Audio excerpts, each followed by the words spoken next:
esa tarea, como fue en el corte anterior. ¿Listo? Y si mucho colocaré si en algún contexto, estoy buscando algunos artículos que mencionan las notas y darle algún contexto ahí que se aplique el modelo con algunas constantes particulares y que se haga una gráfica ahí. Sí, más o menos esa es la idea, como desarrolló el libro La Teoría. Bien. Entonces ya podemos pasar a esta parte del curso. Tiene que ver esto con el modelamiento de cuál es la dinámica de una epidemia, ¿sí? O de una endemia, o de una pandemia, ¿sí? Que son términos diferentes. Sí, depende de la magnitud del virus, cómo se expandan en distintos continentes, etc. ¿Listo? Entonces se hace una primera introducción a una pequeña referencia aquí histórica. ¿Sí? ¿Por qué se buscó estimar pues, la dinámica de este tipo de comportamientos? ¿Sí? Bueno, que uno espera estimar el número de afectados por la enfermedad en un determinado intervalo de tiempo, ¿no? ¿Sí? ¿Qué tan rápido la población se infecta? Y a partir de eso tomar algunas medidas de prevención. Y también estudiar otros fenómenos, ¿no? Porque hay, como el caso de las endemias, ¿sí? Por ejemplo, una endemia afecta a una población, una región determinada, ¿sí? No es algo de grandes proporciones y puede ser que aparezca en ciertos periodos de tiempo, ¿no? Por ejemplo, el chikungunya o el dengue aquí en nuestra región o en el valle, por ejemplo, que son enfermedades que aparecen en ciertos periodos, afectan a una cantidad de personas y la persona pasa de un estado infectado a un estado susceptible, ¿no? Y luego desaparece, hay un ciclo, pues, de la enfermedad. Entonces también se estaría interesado en determinar estos ciclos, ¿sí? Donde están los picos más altos de contagios y aprovechar eso para tomar medidas en esos momentos. Bueno, uno de los primeros modelos matemáticos para este tipo de fenómenos fue propuesto por Daniel Bernoulli, ¿sí? Uno de los hermanos Bernoulli. Por aquí hay una referencia también de un artículo de Esterby del 2002. Tendríamos que buscarlo aquí en Libby. Buscarlo. Si alguien quiere leer de este artículo. Bueno, entonces en el artículo Bernoulli trató de fundamentar la utilidad de la vacunación contra la viruela. ¿Sí? O sea, sí, seguramente que, bueno, planteó su modelo con alguna ecuación diferencial y luego tomó algunos datos estadísticos, ¿no? Para ver el impacto de la vacuna contra esta enfermedad. También hay otros trabajos aquí referenciados de Kerman McKendrick, 1927,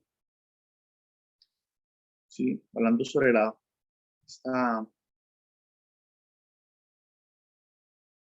plaga de Bombay. ¿Sí? Y bueno, habrán otras referencias que inclusive, como les digo, que podríamos empezar a hacer exposiciones. Por ejemplo, alguien podría hablarnos sobre esta plaga de Bombay, ¿sí? En una próxima reunión. Alguien podría, por ejemplo, expandir un poco más esta parte del trabajo de Bernoulli, la vacunación contra la viruela. No tiene que ser, pues, ustedes van a mostrar una cantidad de fórmulas, sino más bien estudiar el contexto, ¿sí? El contexto en el que se dio este artículo, ¿sí? En qué lugar exactamente, ¿sí? Como una referencia histórica. ¿Listo? Esos trabajos, Eso se podría hacer inclusive para la próxima reunión. Si tenemos que hablar por interno allí y entonces sacar notas de eso, pues todo el mundo aquí está interesado por las notas también. Entonces, sería bueno hacer eso. ¿Listo? Que yo soy un poco malo para las exposiciones así de referencias históricas. Me gustan más las ecuaciones, ¿cierto? La parte matemática. Entonces podríamos complementarlo así. Bien, sería enriquecedor para todos. Bueno, entonces, en términos pues, de nuestro curso, ¿cuáles serían los factores que se deben tener en cuenta a la hora de plantear un modelo que trate de describir ese fenómeno de propagación de una enfermedad, ¿no? ¿Qué modelos, qué factores tener en cuenta? Entonces aquí hay se empieza a listar una serie de factores, ¿no? El primero es la dinámica de la población. Tenemos dos casos, puede ser cerrada, es decir, que no existe ni fallecimientos ni nacimientos en la población, ¿sí? Esta hipótesis no es descabellada porque uno puede asumir esto sin problema en cualquier población, simplemente considerando intervalos de tiempo muy pequeños, ¿sí? En el que el nacimiento o el fallecimiento de un individuo, la probabilidad de que eso ocurra sea pequeña y no afecte pues la cantidad total de individuos que hay, que sean poblaciones grandes. ¿Sí? Poblaciones grandes y periodos pequeños de tiempo, se puede hacer este supuesto de poblaciones cerradas, ¿no? Y el otro caso es una población abierta que ahí sí se consideran nacimientos y fallecimientos naturales, ¿sí? O sea que esto introduce pues otra dificultad en el modelo, ¿no?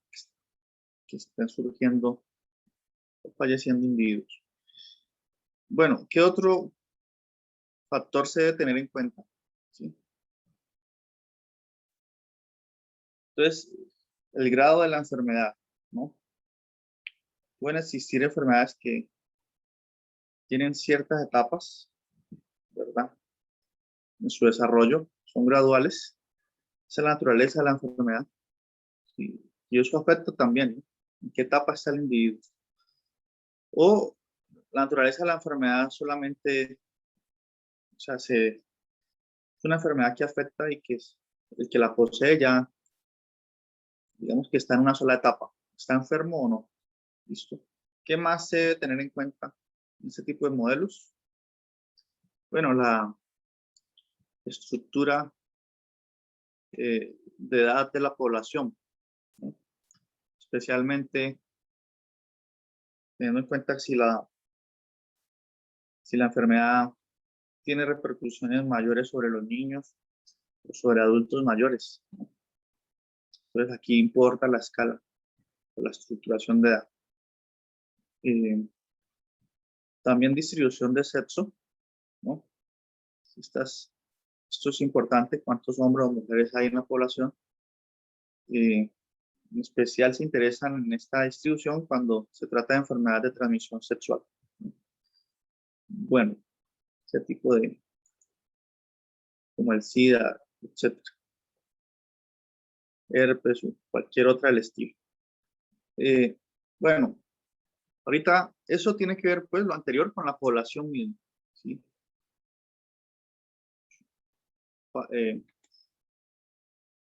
Ese tipo de parámetros o de factores, ¿sí? Y ahorita tenemos que considerar factores que tienen que ver con la enfermedad en sí, ¿no? Entonces, ¿qué pasa con las enfermedades microparasitarias? Son causadas por un virus o una bacteria o un insecto, ¿no?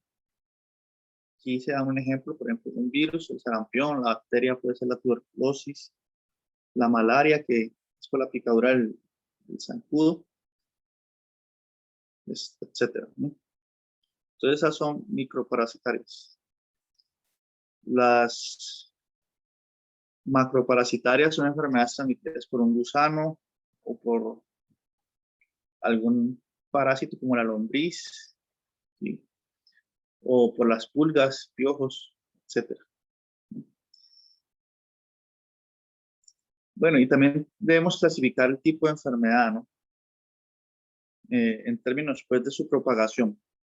Entonces tenemos microparasitarias, macroparasitarias, y si la enfermedad de tipo epidémico, es decir, que estalla o brota o aparece en ciertos momentos y en algunas regiones determinadas, ¿no? Que ofrecen las condiciones necesarias para que surja esa enfermedad, ¿sí? Ya una enfermedad endémica, pues es aquella que se propaga eh, a periodos regulares, como les comentaba antes, ¿no? Como el chikungunya o el dengue. ¿Sí? Ya una pandemia, pues como la que vivimos hace 2 años hasta hoy día, pues son aquellas que se esparcen ya de continente a continente, ¿sí? Que, que no necesitan condiciones particulares para que se dé la enfermedad. Bien, entonces esos son los factores que se deben tener en cuenta. ¿Listo? Entonces son cuestiones sí, naturales. Cuando hacemos esta lectura, pues pensemos que, imagínense que no sabemos nada de esto. Algunos de ustedes tal vez ya hayan estudiado esto, otros no.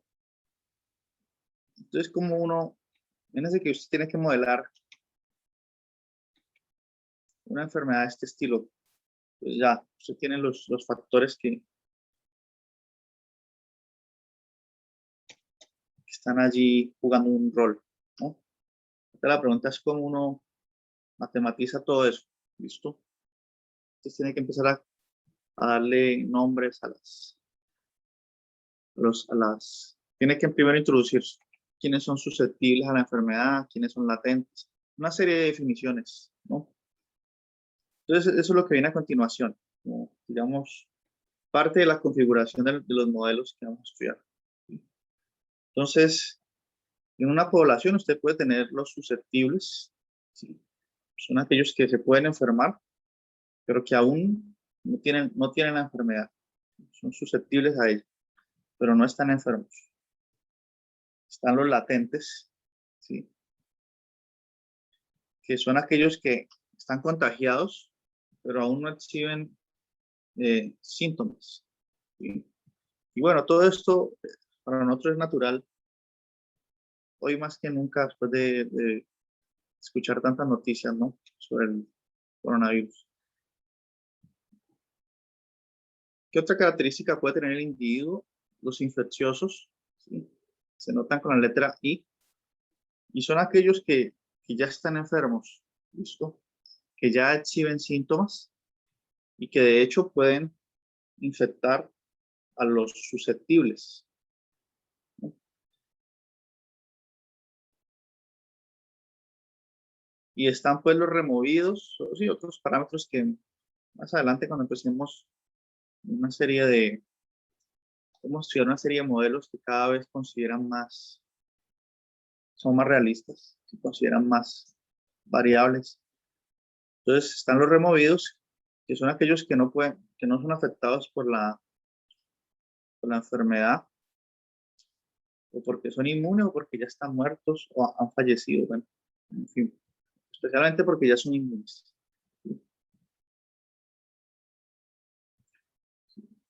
Y están los portadores. Otra caracterización se nota por letra C, ¿sí? Son inmunes frente a la enfermedad, no presentan síntomas, y a pesar de eso son infecciosos, ¿sí? Es decir, pueden contagiar a los susceptibles. Bien.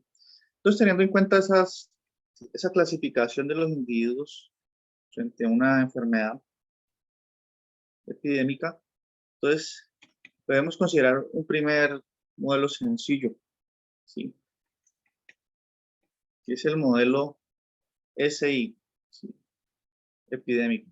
S quiere decir susceptibles, el I decir infeccioso, ¿no? Entonces el modelo más simple posible de la serie de modelos que vamos a estudiar. Entonces, en la población solamente hay susceptibles e infecciosos. ¿Listo? No consideramos ningún otro parámetro de los que acabo de mencionar, ¿no? No se consideran portadores, por ejemplo. Todo eso implica no se considera latentes.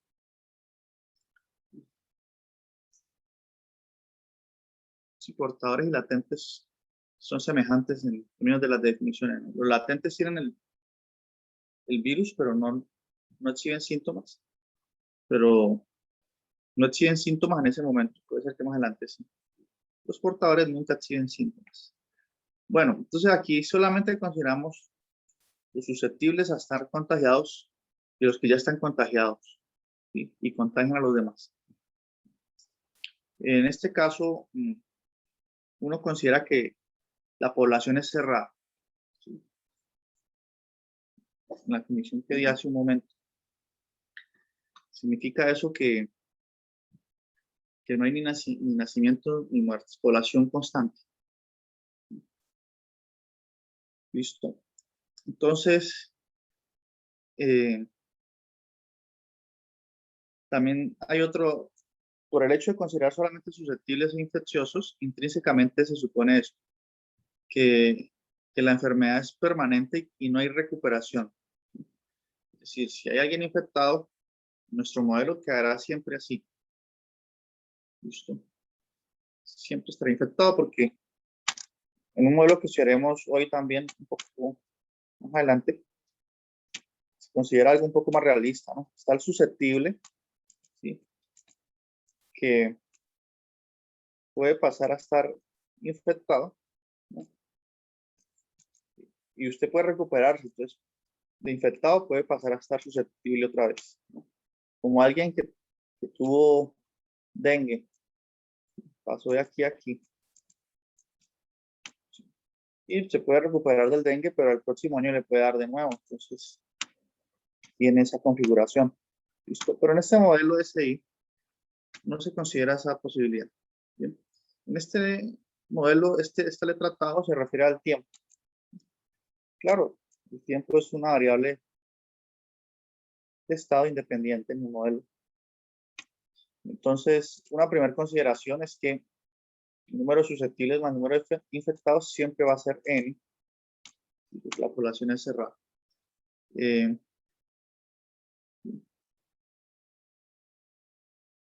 Bueno, entonces, ¿cómo se puede configurar este modelo? ¿Sí?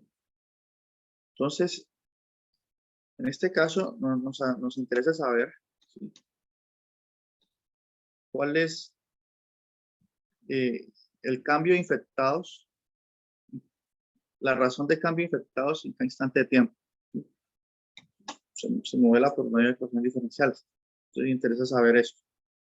El cambio de susceptibles con respecto a, ahí se usa la letra TAO, lo que hemos estado aquí. Y el cambio de infectados con respecto al tiempo que está.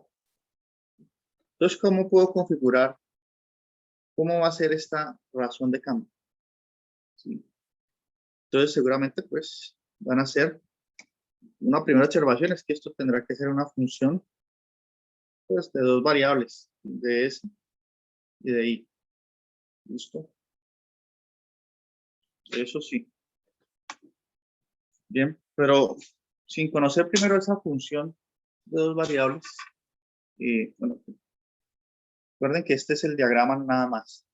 La única dinámica que ocurre es de susceptible e infectado. Permítanme, coloco aquí las consideraciones.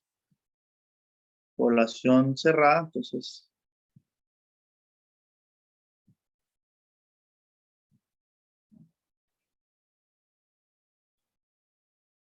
es igual a, perdón, aquí es una I. Igual a, estas son las consideraciones preliminares. Bien, algo que debemos observar es que a medida de que pasa el tiempo, pues, ¿qué va a ocurrir en esta dinámica? Es algo totalmente intuitivo, ¿no? Vamos un dibujito aquí, pues. Coloquemos con color azul los que están infectados.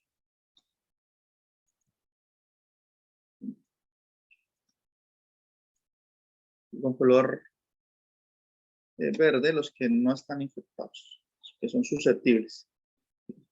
Lo que es claro aquí es que en este modelo sencillo, ¿sí? A partir de cierto tiempo, pues todos van a estar infectados, ¿verdad?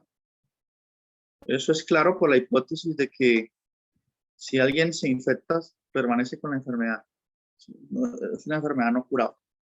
Entonces, en un cierto tiempo todos estarán infectados y se quedarán así. Bien, entonces eso implica que a medida de que la cantidad de infectados aumenta, pues claro, es claro que la cantidad de susceptibles disminuye, ¿sí? Y esto ocurre en la misma proporción debido a esta relación que está aquí. A medida que aumenta la cantidad de infectados, a medida que esta razón aumenta, ¿sí? En el tiempo, pues aquí, esto tiene que ser, esta razón tiene que disminuir acá. Entonces, tenemos esa relación, ¿sí? A medida que aumentan los infectados, disminuyen los susceptibles. Por lo tanto, estas razones de cambio se comportan de esa manera. La función es la misma, siempre acá es positiva, aquí es negativa. Entonces, esa es la primera observación. ¿Listo? Bien. Y ahorita, ¿cómo será razonable pensar cuál es el formato de esta función de dos variables? ¿Cómo sería esa función? Entonces, tratemos intuitivamente de deducirla. ¿Cómo es f de SI? ¿Sí? Entonces, hay algo que es claro, ¿no? Si yo tengo una población, ¿sí? Y a medida de que hay más infectados en la población, mayor es la tasa de infectados, ¿sí? Por ejemplo, si yo tengo aquí mi población, solo hay un infectado, pues esa persona va a interagir con su círculo cercano personalmente y va a infectar otro tanto acá. Y esos que surgen infectados a su vez tienen un círculo personal de interacción. Entonces, no quiere decir que con todo el que interactúa va a estar infectado, pero sí, a medida de que hay más infectados, entonces mayor es la tasa de infección, ¿sí? Mayor es esta función. O sea que esto tendría que ser eh, de alguna forma proporcional al número de infectados. Pues, aquí tendría que aparecer I, multiplicado aquí por alguna cosa, ¿sí? Pues, por aquí tendría que aparecer I, ¿sí? Porque esta tasa y el número de infectados crecen de manera directamente proporcional, ¿verdad? Es natural eso. Listo. Entonces aquí en las notas, veamos la notación que se usa. ¿Qué iría en ese cuadrito? Entonces, en ese cuadrito,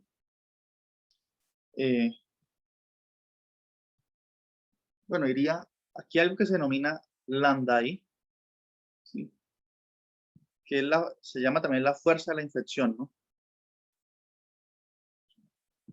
Entonces aquí podríamos colocar un beta, que es la proporcionalidad que les digo, beta por I. Y eso también es proporcional al número de personas susceptibles. Si hay mucha gente susceptible, esta tasa tiende a crecer muy rápido, ¿no? Si la población es gigantesca, muy grande, pues esta tasa cada vez va a ser mayor, ¿sí? Hasta que todos se contagien. Entonces, en primer medida, pues podemos decir que esta función de dos variables es así. O también lo puedo escribir así, pues. un beta por SI. Este beta, ¿cómo lo podemos entender? Pues, ¿cómo podemos entender? A ver, beta se puede entender como la proporción de nuevas infecciones por unidad de tiempo, ¿sí? Y enseguida, en el otro modelo, explico un poco mejor cómo se obtiene ese beta. ¿Listo? Aquí en este modelo no, porque todavía es muy sencillo. Entonces, este beta lo podemos entender así, proporción de nuevas infecciones. Nuevas infecciones por unidad de tiempo. Simplemente proporción de nuevas infecciones. ¿Listo? Entonces, esa es la función que configura el modelo. ¿Sí? Y es natural que sea así.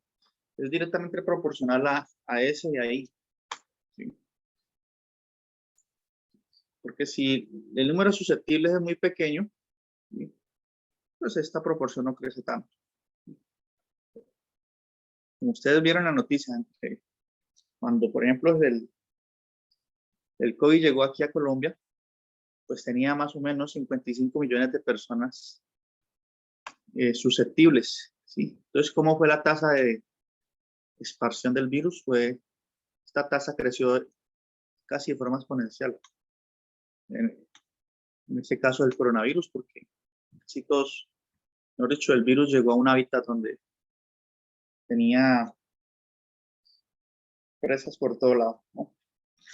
Bien, entonces, miren que esta función hasta tiene el SI, pero se llama modelo SI. ¿Listo? Y así se configura y entonces se hace por medio de estas dos ecuaciones diferenciales. Inclusive uno puede reescribirlo un poco mejor. Se puede escribir como una función de una sola variable, teniendo en cuenta que, por ejemplo, quedémonos con esta expresión de aquí. Entonces la derivada de S con respecto a I, la derivada de S con respecto a I aquí, es igual a, de acuerdo a lo anterior, a beta por S por I. Pero como S es igual a, yo lo puedo despejar aquí teniendo en cuenta que la población es cerrada. Entonces puedo colocar que es lo mismo que tener N menos I por N. ¿Sí? Entonces me queda esta ecuación diferencial. En sí el modelo está escrito por esto. Ya sabemos que la tasa de crecimiento de los susceptibles es menos esto. Entonces tenemos esa ecuación. N pues se supone que es constante. Beta pues es una característica intrínseca de la enfermedad. ¿Sí? Y ahí estamos. Que en el fondo este beta puede depender también de la población, ¿no? Porque es una proporción de nuevas infecciones. Entonces, en el fondo, este beta depende también de la población. ¿Sí? Depende, pues, y depende de la enfermedad. Porque esta proporción de nuevas infecciones depende de qué tan contagiosa sea la enfermedad. Entonces, el primer modelo SI muy sencillo. Inclusive esto puede ser como una ecuación diferencial logística. Cuando uno tiene este tipo de formato, se llama logística, ¿no? Lo vimos en el caso discreto. ¿Listo? Y bueno, esta ecuación diferencial se puede hacer por separación de variables. Se puede resolver y tomar algunas conclusiones, pero no lo voy a hacer aquí. Nosotros no lo hacen, podríamos hacerlo, podríamos gastar unos 20 minutos haciendo eso. Pero mejor hagámoslo en este otro modelo, que es más interesante. Ahí podemos indagar un poco más sobre la solución de la EDO. ¿Sí? Aquí nos muestran pues una gráfica. ¿Sí? Los punticos son los números, el número de infectados en cada instante de tiempo. ¿Sí? Y la que está en negrilla pues la cantidad de individuos susceptibles, ¿no? Es claro que estas funciones, pues,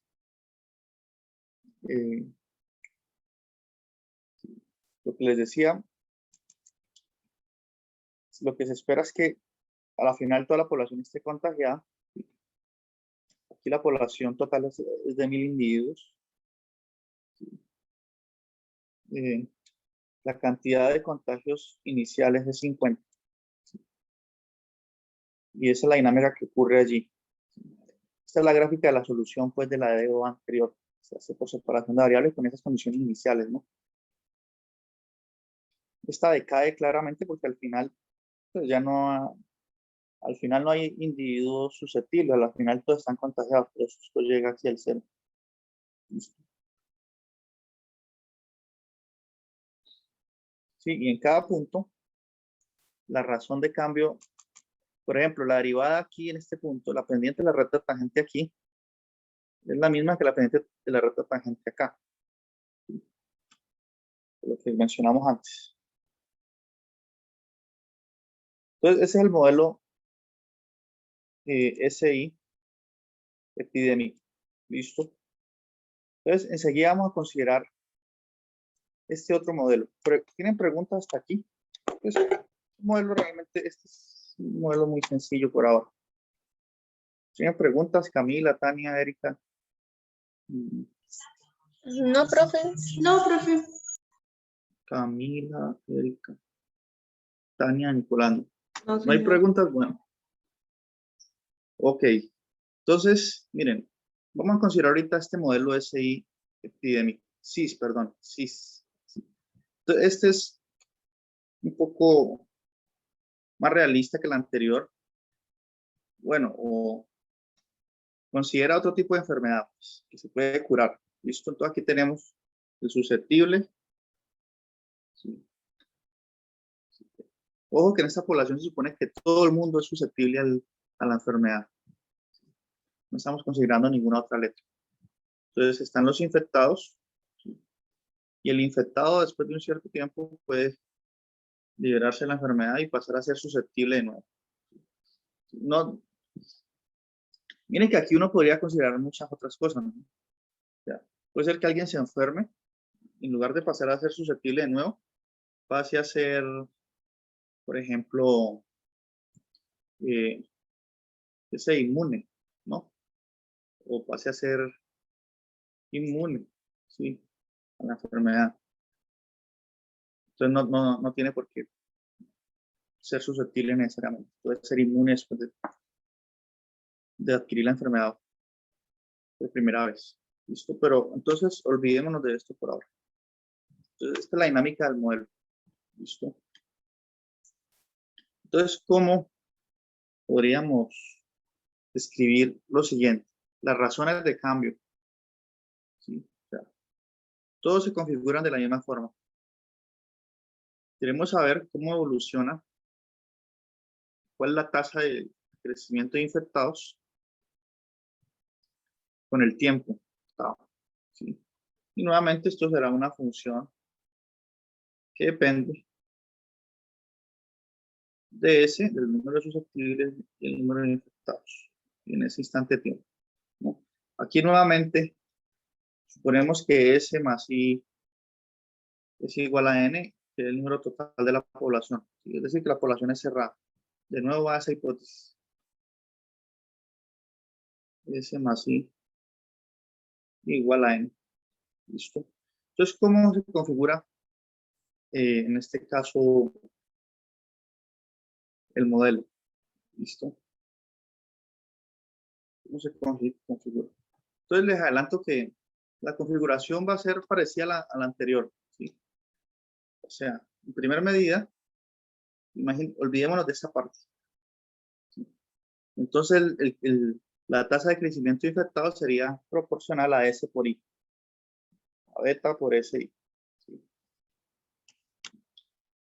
Pero esta tasa pues, se puede ver disminuida cuando los que están infectados pasan a ser susceptibles de nuevo, es decir, se sanan. ¿Sí? Entonces, por aquí tendríamos que involucrar restarle a esta tasa una cantidad gamma por I. ¿Dónde está este gamma que está aquí? ¿Qué vendría siendo? Este gamma vendría siendo la proporción, ¿sí?, de infectados que pasa a ser, que se sanan, mejor dicho. Proporción